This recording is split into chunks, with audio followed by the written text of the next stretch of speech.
Let's take a look at the Mediterranean diet. Now, this is one diet, if you can call it a diet, that I really, really like. So this is a thumbs up for me.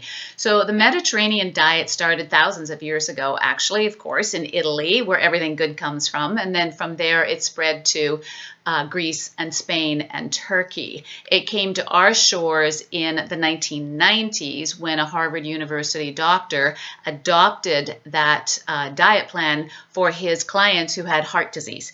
And so it also corrected a lot of patients with cancer, type 2 diabetes, Parkinson's, Alzheimer's, all inflammatory diseases. So it was adopted and utilized, and it got great results, and it continues to get great results. And the reason I like the Mediterranean diet is because there's no counting, there's no formulas. It is less of a diet and more a way of life. It's a lifestyle.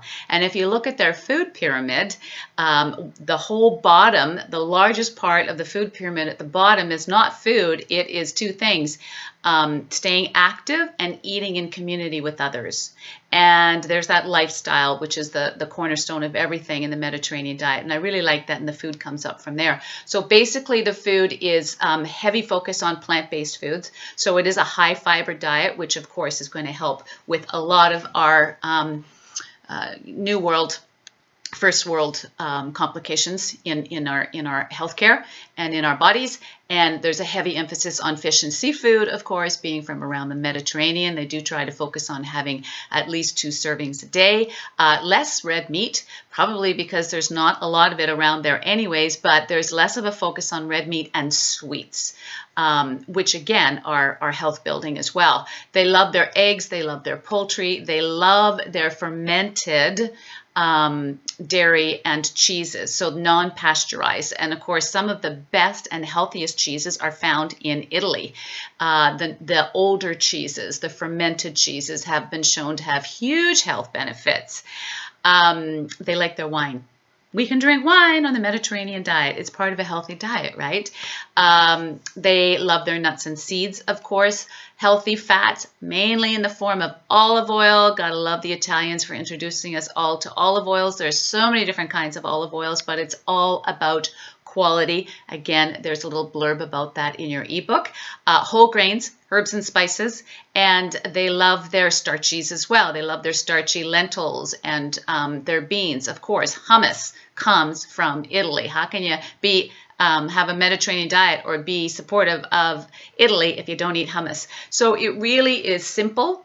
It's earth-based. It's what's growing in the farmers' fields at the time. It's unprocessed. And of course, where they're at, it goes without saying it would be organic. So obviously you're looking for traditionally raised animals and plants and seafood. And so we could say organic, but they don't use that label because it just is the way it is over there. So that's a big factor as well. What I also like about the Mediterranean diet is it doesn't cut out or demonize any food group. So fruits, dairy, cheeses, everything. And it is basically also about portion control, although yes, we have some obese Italians, so everybody has to control their portions, but they linger a long time over their meals, and they eat according to the work schedule and the sunrise and the sunset. They often eat late at night, so it also goes to show that sometimes eating late at night is not the baddie that it is, because it really is about overall consumption in the day. So they have less eating during the day because it's very hot and they're working, and they save their bigger meals till the evening with wine and in community as well. So the Harvard U doctor is quick to say it's not just about what they eat, because they are extremely healthy people around the Mediterranean, but you have to consider the whole paradigm. So you can't just splinter off and say it's how they eat and that's why they're so healthy. They eat in community. They have a healthier relationship with the community, the earth, and their foods, and they have a different, healthier lifestyle, of course. So the Mediterranean diet is double thumbs up from me. All right.